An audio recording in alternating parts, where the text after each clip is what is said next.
Ever notice how, like, two people can look at the same bank statement, Yeah.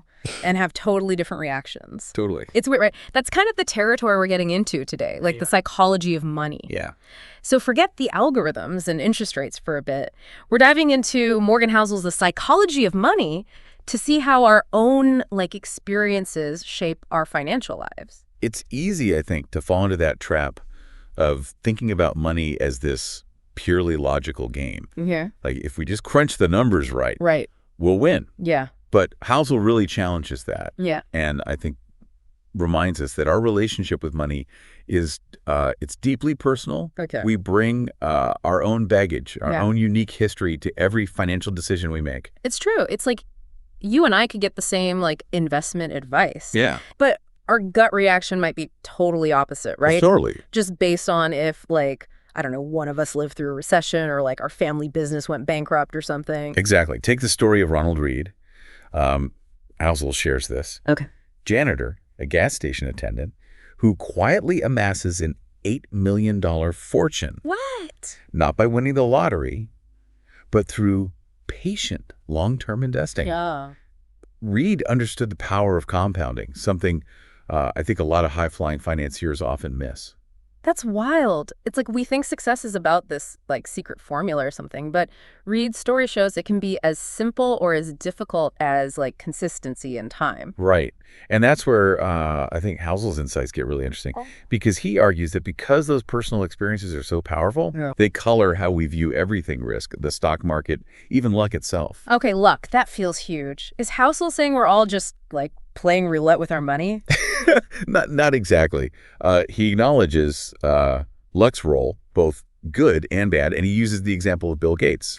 Incredible success story. Sure. But Gates had this childhood friend, Kent Evans, who, equally brilliant, died young in a tragic accident. Yeah.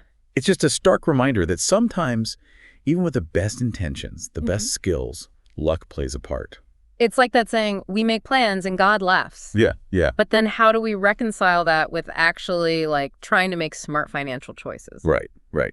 And Housel doesn't dismiss skill at all. Okay. But he cautions against attributing everything to it. Okay. He talks about Jesse Livermore's legendary trader, made, then lost multiple fortunes. Oh, wow. And, I think Livermore's story contrasted with another trader, Abraham Germansky, who lost everything in the '29 crash. It highlights this really tough truth. Which is? Staying wealthy can be even harder than getting wealthy. We fixate so much on, the exciting climb. Yeah. But we often forget that managing that success, like navigating the changing tides, requires a different kind of savvy. So it's not just about picking the right stocks. It's about having the mental fortitude to, like, ride out the inevitable downturns. Exactly.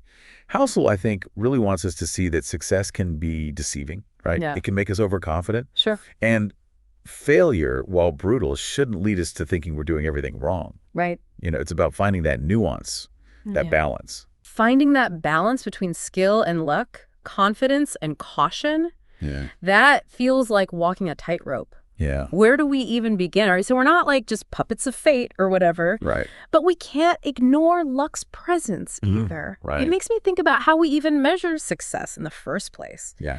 Housel talks about this, right? It does. Like, how much is enough? That's such a key point. Yeah. And he uses this great metaphor, the hedonic treadmill. Okay. We work hard, we achieve a goal, we buy the thing, and then almost instantly we're like, okay, what's next? Right, right. On to the next thing. Yeah. Never quite feeling satisfied. Oh, tell me about it. My social media feed is like a masterclass in the hedonic treadmill. Everyone's, on vacation, buying these houses, driving cars I can't pronounce the names of. It's like, come on. And that's exactly what Housel warns against. Okay. Letting our, financial decisions be driven by comparison to others. Comparison, yeah. He tells this cautionary tale of Rajat Gupta, Okay. former McKinsey CEO. This guy had it all: wealth, power, respect. Okay, so he's at the finish line of the treadmill, right? Right, you would think. What went wrong? He wanted more. Oh, boy. He craved entry into this, like, exclusive billionaire circle. Yeah. Even if it meant engaging in insider trading.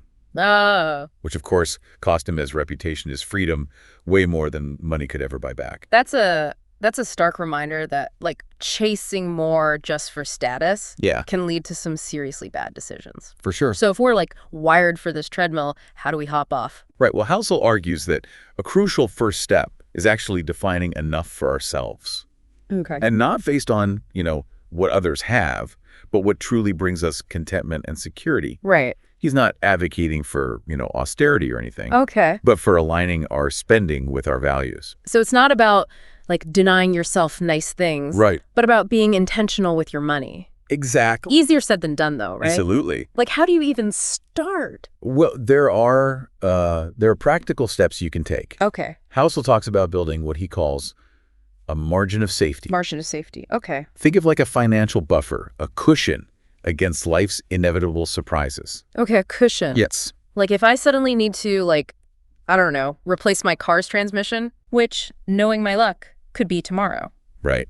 And having that margin of safety means that you're not faced into a corner. Right. You're not having to make these like desperate financial choices when the unexpected happens. Okay. It's about having options, breathing room. Okay, I like that. Options, breathing room. And Housel ties this into, he calls it a barbell strategy. Barbell strategy. Are we hitting the gym now? Not quite, but I like the enthusiasm. Okay. Imagine a barbell, right? You got weight on either end, but a sturdy bar connecting them, right? Providing that balance. Okay. So in finance, it means, taking calculated risks with a portion of your wealth. So, like, maybe investing in my friend's, like, new app startup or like, that index fund everyone's buzzing about. Exactly. But at the same time, you're safeguarding another chunk of your wealth, kind of your core holdings, in something more stable, more secure. Gotcha. This way, you're not, being overly conservative, Right. but you're also not gambling everything on these, like, super high-risk ventures. So you're playing offense and defense with your money. Exactly. Okay, that makes sense. Yeah. But, like, this still feels kind of abstract, right? Sure. How do we figure out what our personal barbell strategy should even look like? Well, Housel suggests starting with, honest self-reflection. Go. What are, like, your financial goals? What level of risk makes you genuinely uncomfortable Okay. versus what's just, kind of outside your comfort zone, but you can stomach it? Right. He also encourages seeking advice from, financial professionals. But not just, like, any advisor, right? Like, we need someone who gets this whole psychology of money thing, You got it. who understands it's not just about the numbers. Exactly. Finding an advisor who aligns with your values, your risk tolerance, that's crucial. Okay. They can help you craft that strategy that really balances, logic with your personal comfort level. So you're taking control. You're not just, like, blindly following some generic advice. Right. That feels empowering. It should. But then there's still this, like, nagging feeling in the back of my mind. We're Yeah. making all these plans, right? But life rarely goes according to plan. That's true. So then what? Well, that's where Housel's next point comes in. Yeah. The role of history. We often look to the past for guidance. Mm. We assume it holds, like, the map to the future, Yeah, right? and, like, history repeats itself and all that. Exactly. Yeah. But Housel cautions against relying too heavily on historical data, Okay. particularly in finance. Wait, so all those, like, charts and graphs and stuff Yeah. that people obsess over, those aren't reliable. Well, they have their place. Okay. But here's the thing. The past is littered with what we call black swan events. Well, Dwan events. Things that nobody saw coming, Okay. at least not on the scale that they happened. You're right. Like the 29 crash, the dot-com bubble, 2008. Yeah. These events reshape the entire financial landscape Yeah. in ways that historical data just can't fully predict. So are we just flying blind then? If we can't trust the past as a guide, how do we navigate the future? That's where things get really interesting. So we're not, like, glued to these historical patterns, but we can't predict the future either. It's like, where does that leave us? Kind of feels like walking a tightrope, you know? Yeah, it's that uncertainty, right? Yeah. Which can be scary. But Housel actually wants us to get comfortable with it, Okay. to see it as a constant, especially with money. Okay. He talks about, remember that margin of safety we talked about? Yeah, the cushion. Right, having that buffer between your resources and your needs, so you're not caught off guard, right? When those unexpected expenses pop up, or there's a downturn. Okay, so that's like the emergency fund, right, that everyone's always talking about. That's part of it, but it's also a bigger mindset, I think. Imagine like two investors. One's got it all perfectly calculated, like every dollar's allocated just so. Okay. The other one, maybe they're not hitting the highest returns, but they've got that cushion built in. Okay. Yeah. Who's better prepared when, life happens? Right. The cushion person, for sure. Exactly. Because even if they take a hit, they've got room to absorb it. They can adapt, which is, I think, what it's all about. So it's like we were saying before, it's about having options, that breathing room. Yeah, and that ties back into, one of Housel's big themes, this idea of control. Okay, control, yeah. Control over your time and your options. Money, in its most powerful form, it's not about stacks of cash, right? Sure. It's about having the ability to make choices that are aligned with your values. Which brings us back to that enough thing, like defining that for ourselves. Because if we don't know what we want, how do we even know what we're aiming for?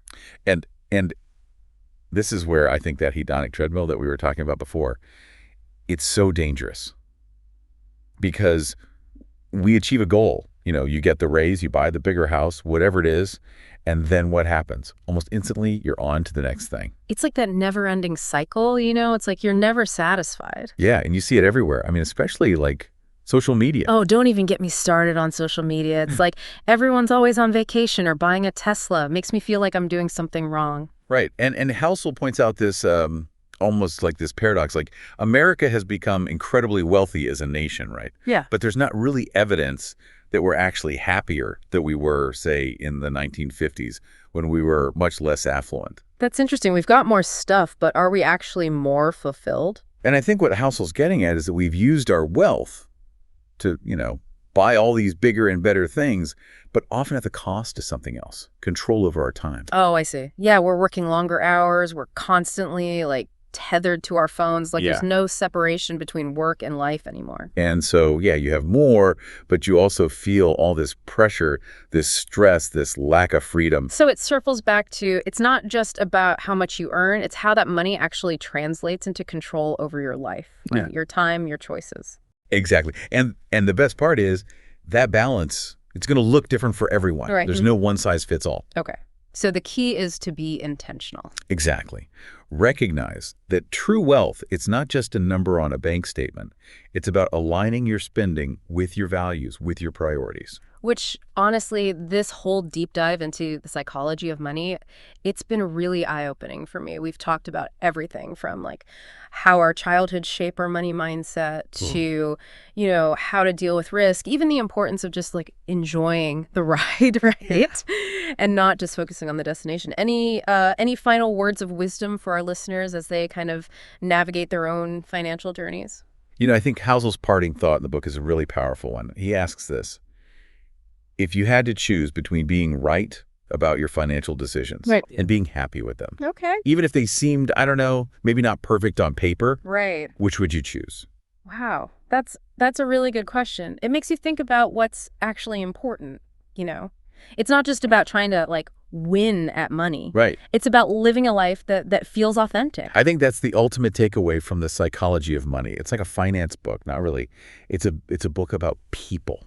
And understanding the often irrational, very personal ways that we relate to money so that we can make choices that align with our values and hopefully live richer, more fulfilling lives. I love that.